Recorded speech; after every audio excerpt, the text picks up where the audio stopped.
नमस्कार मित्रांनो, न्यू मधुर मराठी या चॅनलमध्ये आपलं स्वागत आहे. घरोघरी मातीच्या चुली या मालिकेच्या आजच्या एपिसोडमध्ये आता रात्री सर्वच जण जेव्हा एकत्र जेवायला बसलेले असतात, जानकी त्यांना वाढत असते आणि तेव्हाच तिथे येते ऐश्वर्या. अतिशय मृदू आवाजात ती बोलू लागते की Janaki, I am sorry, please बोल ना गं माझ्याशी, मला माफ कर, हवं तर मी सगळ्यांसमोर तुझी पुन्हा एकदा माफी मागते. आता इकडे शरू तर हे सगळं पाहतच असते. तर सुमित्रा म्हणते की जानकी, अगं ऐश्वर्या तुझी माफी मागते, माफ कर तिला, आणि तसंही तुला नानांना दिलेलं वचन तर पाळायचंच आहे ना. तर जानकी काही एक बोलत नाही. ऐश्वर्या पुन्हा म्हणते की जानकी प्लीज माफ कर ना मला, हवं असल्यास तू मला प्रॉपर्टीतला हिस्सा देऊ नकोस, परंतु आता हा अबोला सोड ग. परंतु तरीही जानकीचं काहीही उत्तर नसतं. ते पाहता सुमित्रा तिला बोलते की जानकी, अगं ऐश्वर्या किती वेळा माफी मागते, एवढा वेळा कोणी माफी मागत नाही, माफ करून टाक तिला. जानकी, अगं तसंही मीही तुझ्यावर रागावले होते, परंतु मी तुला माफ केलंच ना, तू देखील ऐश्वर्याला माफ करून टाक चल. आता हे सगळं ऐकल्यावर ही शरू आश्चर्याने विचारते की आई, अगं तू इतक्या लवकर विरघळलीस? तेव्हा सुमित्रा सांगते की अगं विरघळले म्हणजे? जानकीने मला सिद्ध करून दाखवलं की मी जी बाई पाहिली होती ती जानकी नव्हतीच, तिच्या वेशात दुसरं कोणीतरी होतं. आणि त्यानंतर कशा प्रकारे जानकीने अवंतीचा वेश घेतला होता आणि सुमित्रेचा आता सगळा काही गैरसमज कसा दूर केला, तिला समजावून सांगितलं की आई, त्या दिवशी माझी साडी नेसलेली दुसरी कोणीतरी बाई होती, प्लीज समजून घ्या. आणि ते सगळं सुमित्रेला पटलं. ते सगळं काही ती शरूला सांगते. तेव्हा शरू आश्चर्याने विचारते की काय आई अगं? परंतु सुमित्रा म्हणते की नाही, मला जानकीचं म्हणणं पटलंय आणि तिने आता मला हेही सांगितलंय की लवकरच आपल्याला नानांच्या मृत्यूचं खरं कारण काय आहे ते कळणार आहे. जर का ती आपल्या घराच्या भल्यासाठी एवढं सगळं करतीये, तरीही आपण तिच्याशी रागाने वागणं बरोबर नाही ना. त्या दिवशी माझा गैरसमज झाला होता आणि त्यात मी तिला नको नको ते बोलले. आता हे सगळं ऐकल्यानंतर शरूच्या चेहऱ्यावरचा तर रंगच उडालेला असतो. जानकी मात्र खुश असते. तर शरू रागाने मनाशी विचार करते की जानकीने आईला कन्व्हिन्स केलं म्हणजे मी घेतलेली इतकी मेहनत सगळी वाया गेली. आणि आईसुद्धा म्हणते म्हटल्यावर नक्कीच या जानकीकडे ती डायरी असणार. नाही नाही, आज रात्री काहीही करून तिच्याकडे असलेली ती डायरी मी मिळवणारच. तेव्हाच इकडे जानकी सारंगला पोळी वाढत असते आणि ऐश्वर्या तिला म्हणते की जानकी ऐक ना गं माझं, मला माफ कर ना. जानकी काहीच रिप्लाय देत नाही. सारंग म्हणतो की वहिनी, अगं माफ कर ना त्यांना. अखेर जानकी बोलते की ठीक आहे, तुम्ही म्हणताय आणि आई सांगताय म्हणून मी ऐश्वर्याला माफ करते, परंतु मला नाही वाटत की ती पूर्णपणे सुधारली असेल. इकडे ऐश्वर्या तिने माफ केलं म्हणून तिला थँक्यू बोलते. पुढे सुमित्रा सांगते की असेच सगळे गुण्यागोविंदाने राहा रे, घरात वादविवाद नकोय, आता कुठे माझ्या मनावरचा ताण हलका झालाय. तेव्हा जानकी सांगते की हो आई, पण आता तुम्ही कसलं टेन्शन नका घेऊ. सुमित्रा खुश होऊन सांगत असते की नाही ग, उलट आज रात्री मला शांत झोप येईल बघ. आता हे पाहता ऋषी, जानकी, इतर सर्वच जण स्माईल करत खुश होत असतात. शरूचा चेहरा मात्र पडलेला असतो.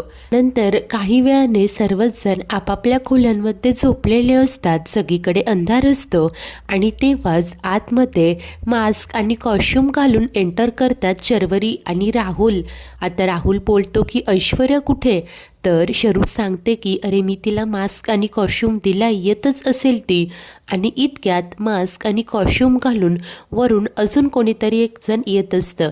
यांना असं वाटतं की ती ऐश्वर्याच आहे, परंतु ऐशूच्या वेशात तिथे आलेली असते जानकी. आता ती खाली येते, परंतु चेहरा काही तिचा नीटसा दाखवत नसते. तर शरू बोलते की ठीक आहे, बरं झालं आलीस, चला तर शोधा. आणि तिघेही हॉलमध्ये कुठे त्यांना डायरी मिळते का सगळीकडे शोधाशोध सुरू करतात. आता हॉलचा कोपरा न कोपरा त्यांनी नीट धुंडाळलेला असतो, परंतु हाती काहीही लागत नाही. अखेर तिघेही एकत्र येतात. तेव्हा शर्वरी म्हणते की काय करायचं, डायरी तर मिळत नाहीये. ऐश्वर्या अगं तुला काय वाटतं, परंतु ती बोलायचं टाळते आणि मान खाली घालून आता ती गुपचूप उभी राहते. तेव्हाच हा राहुल म्हणतो की शरू अगं आज लवकरात लवकर डायरी मिळायलाच हवी. तेव्हा शर्वरी म्हणते की मी एक काम करते, त्या जानकीच्याच रूममध्ये जाऊन डायरी शोधते. तेव्हा तिथे कॉस्ट्यूममध्ये असलेली जानकी, जी की यांना वाटत असतं ऐश्वर्या आहे, ती थम्सअप करत ओके म्हणून सांगते आणि त्या सरशी शरू वर जाते जानकीच्या रूममध्ये. ती जेव्हा इकडे रूममध्ये येते, ऋषी तर शांत झोपलेलं असतं, परंतु जानकीने तिच्या जागेवर उषा अंथरून त्यावर ब्लँकेट ठेवलेलं असतं, जेणेकरून शर्वरीला असं वाटावं की ती जानकीच आहे. त्यानंतर शरू आता तिकडे लक्षच देत नाही. ती सरळ येऊन डायरी शोधायला लागते. ड्रॉवर हळूवार उघडते, त्यात पाहते कपाट सगळीकडे नीट चेक करत असते. त्यानंतर ड्रेसिंग चेक करते, परंतु कुठेच तिला डायरी काय हाती लागतच नाही.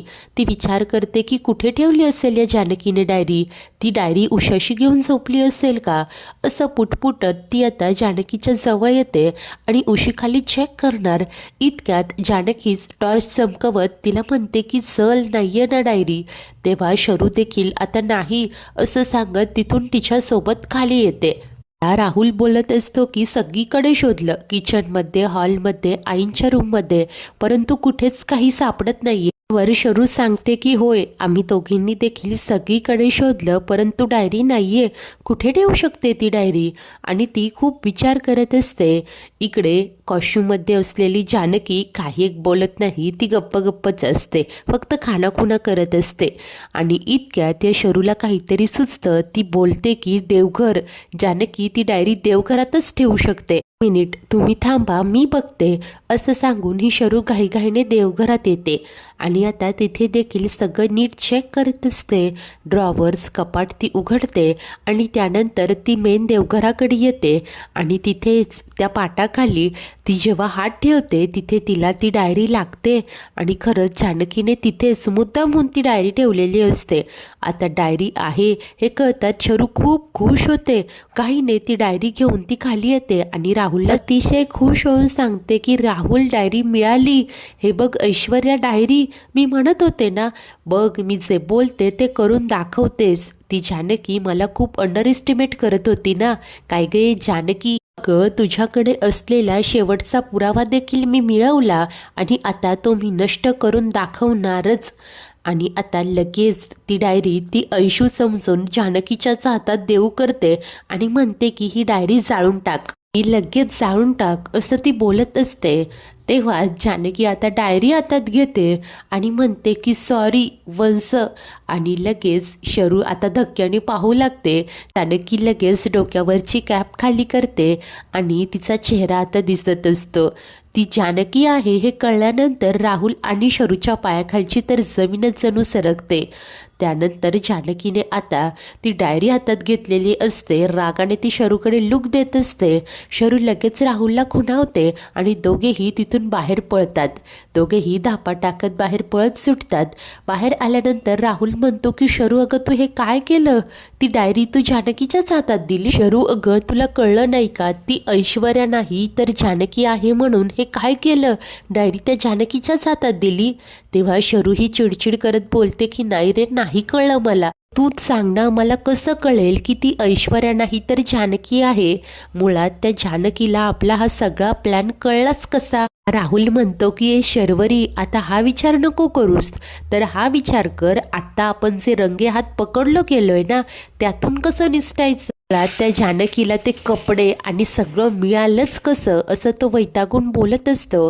आणि तेव्हाच मागणं तिथे जानकी येते आणि सांगते की तुम्हाला काय वाटलं, प्लॅन फक्त तुम्हालाच करता येतात.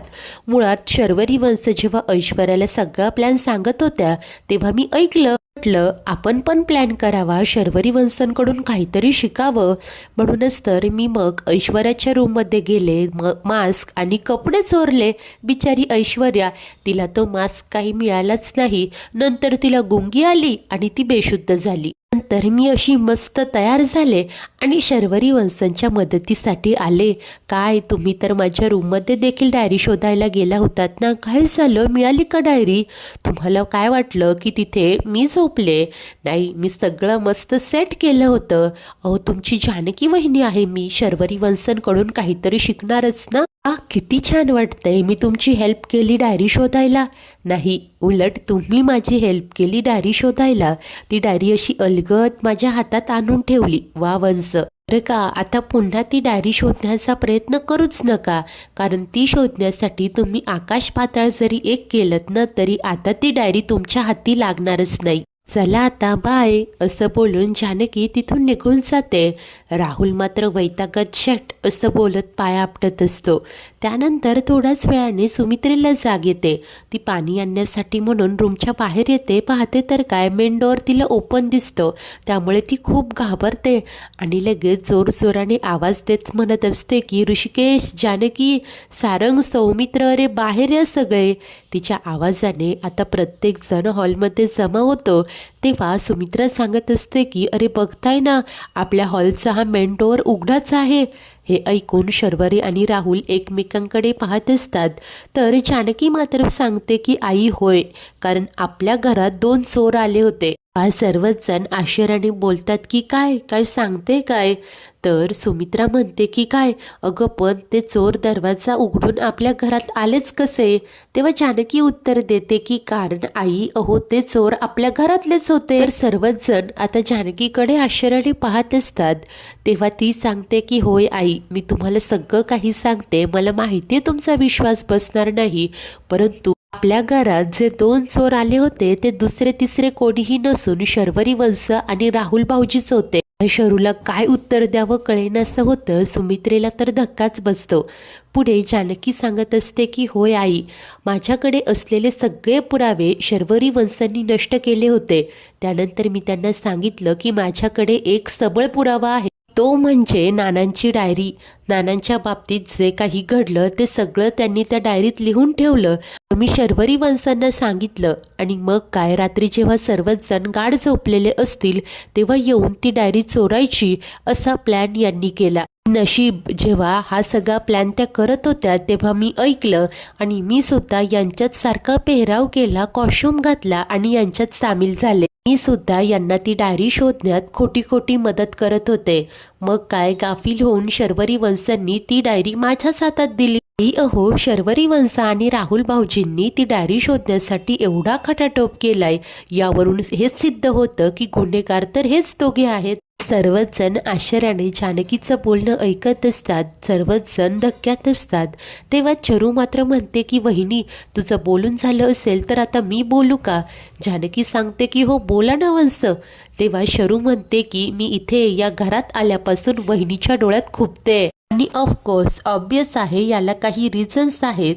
जेव्हापासून मी माझा हिस्सा वहिनीकडे मागितलाय ना, तेव्हापासून तिला मला फक्त जेलमध्ये पाठवायचंय. याने काय होईल की कोणी तिला काही विचारणारच नाही आणि म्हणूनच तर या सगळ्यात मला अडकवण्यासाठी तिने हा ट्रॅप रचलाय. असं बोलून आता या शरूच्या चोराच्या उलट्या बोंबा सुरू असतात. तेव्हा जानकी देखील यावेळेला अतिशय स्मार्टली म्हणते की वंश बसा, स्वतःवर आला की कांगावा करायचा एवढीच सवय आहे तुम्हाला. मला माहिती होतं जेव्हा सगळं तुमच्यावर येईल ना तेव्हा तुम्ही असाच कांगावा कराल, म्हणून याहीपेक्षा मोठा एक सबळ पुरावा आहे माझ्याकडे. अहो, तुम्हा दोघांनाही गाफील ठेवून मी या घरात हिडन कॅमेरे बसवले होते. आता तुम्हालाही कळेल की नकळतपणे तुम्ही काय काय केलंय ते. आता घरात हिडन कॅमेरे आहेत हे ऐकता क्षणी राहुल आणि शरूच्या पायाखालची जमीनच सरकलेली असते, त्यांची पुरती वाट लागलेली असते. तर इतर सर्वांच्या भुवया देखील उंचावलेल्या असतात. जानकी तिचा मोबाईल दाखवत म्हणते की तुम्हालाही कळेल आणि घरातील सर्वांना देखील कळेलच. बघा आता तुमच्या दोघांचा प्रताप. असं म्हणत जानकी तो मोबाईल शरूला दाखवते. आई शर्वरी तो व्हिडिओ पाहत असते. त्यात तेव्हा जे जे घडलं ते सगळंच काही रेकॉर्ड झालेलं असतं. कशा प्रकारे हे तिघेही हॉलमध्ये एकत्र आले होते. त्यानंतर ती डायरी मिळताच जानकीने चेहऱ्यावरचा मास्क वगैरे सगळं काढलं. हे सगळंच काही त्यात दिसत असतं. आता व्हिडिओ पाहता क्षणी शरू मात्र मनाशी म्हणते की मूर्ख जानकी, यात तर फक्त तिचाच चेहरा दिसतोय. स्वतःच्या प्लॅनमध्ये स्वतःच अडकली. आणि आता शरू लगेच कांगावा करत म्हणते की हे बघा, यात जानकी वहिनी दिसते. आणि हे दोघे कोण आहेत? कोण आहेत हे दोघे? कदाचित हे दोघे तिची माणसं असतील. कोर्स हे दोघे हिचीच माणसं असतील. अच्छा, म्हणजे मला अडकवण्यासाठी तो हा सगळा प्लॅन रचलाय. आता मात्र क्षणभर जानकी खूप गोंधळते. ऋषीलाही टेन्शन आलेलं असतं. तर शरू मात्र नाटकं करत रडतच सुमित्रेला तो व्हिडिओ दाखवते आणि सांगत असते की आई अगं हे बघ, जानकी वहिनी यात ती स्पष्टपणे दिसते. आणि ते दोघे कोण आहेत ग? यांचा माझ्याशी काय संबंध? काय? सुमित्राबाई तो व्हिडिओ पाहतात आणि लगेच रागाने जानकीकडे कटाक्ष टाकत असतात. ढोंगी शरू रडतच बोलते की आई अगं काय हे सगळं करते ती? आता मला त्रास होतोय याचा. पुढे ती रडत रडत जानकीला म्हणते की काय प्रॉब्लेम आहे ग तुझा? का सतत मला त्रास देतेस? काय प्रॉब्लेम आहे ग तुझा बाई? अगं मला मान्य आहे ना की तुला मला पैसे द्यायचेच नाहीये, परंतु म्हणून का भलते सलते आरोप करून उगीच माझी इमेज खराब करते तू? अगं वहिनी, हे सगळं तुला शोभतं का? शोभतं? असं रडतच ओरडून शर्वरी आता जानकीलाच सुनावत असते. जानकी मात्र धक्क्याने तिच्याकडे पाहतच राहते. मित्रांनो, आता अशा प्रकारे शर्वरीने स्मार्टगिरी करत तो व्हिडिओ देखील खोटा आहे, त्यात ती आणि राहुल नाहीच आहे हे असंच कांगावा करून सर्वांना ओरडून ओरडून सांगितलेलं असतं. जानकीचे फासे मात्र आता उलटे पडलेले असतात. मित्रांनो, आजचा एपिसोड तर इथेच संपतो. तर पुढील भागात आता कोणीही जानकीवर विश्वास ठेवायला तयारच नसतं. सर्वच जण रागाने तिथून निघून जातात. अवंतिका आणि ऋषी तिथे असतो. जानकी रडवेली होऊन त्यांना म्हणते की तुम्ही दोघे तरी माझ्यावर विश्वास ठेवा. आता मी निर्दोष आहे हे सिद्ध करण्यासाठी माझ्याकडे कुठलाच पुरावा नाहीये. तेव्हा ऋषी म्हणतो की पुरावा आहे जानकी, नानांची ती डायरी. तर त्याच वेळेस रूममध्ये आल्यावर शर्वरी राहुलला म्हणते की जेव्हा मी तिच्यावर आरोप करत होते तेव्हा तर पुरावा म्हणून ती डायरी सगळ्यांना दाखवूच शकत होती, परंतु तिने असं केलं नाही का? आणि आता शरूलाही अंदाज आलेला असतो की डायरी वगैरे काही नाही आहे म्हणून. आणि त्याच वेळेला इकडे जानकी देखील ऋषीला सांगते की ही डायरी खोटी आहे ऋषिकेश. ऋषी म्हणतो की पण मग ती डायरी नानांनी ठेवली तरी कुठे असेल? जानकी सांगते की मी देखील तोच विचार करते. मित्रांनो, अखेर डायरी त्यात दडलेलं शरूचं रहस्य अखेर सर्वांसमोर कसं येणार? ही जानकी आता शरूला अडकवण्याचा पुरेपूर प्रयत्न करते. जानकी तर शरूच्या मागे हात धुवून लागली आहे, परंतु शरू आता पुन्हा एकदा शेरात 1.25 शेर भरली आहे. हे सगळं अखेर थांबणार तरी कसं? ऐश्वर्या आणि जानकी मुसंडी मारत शरूला चितपट कसं करणार पाहणे खूप उत्सुकतेचे असेल. अशाच नवनवीन भागांच्या डेली अपडेटसाठी आपल्या न्यू मधुर मराठी या चॅनलला नक्की सबस्क्राईब करा. धन्यवाद.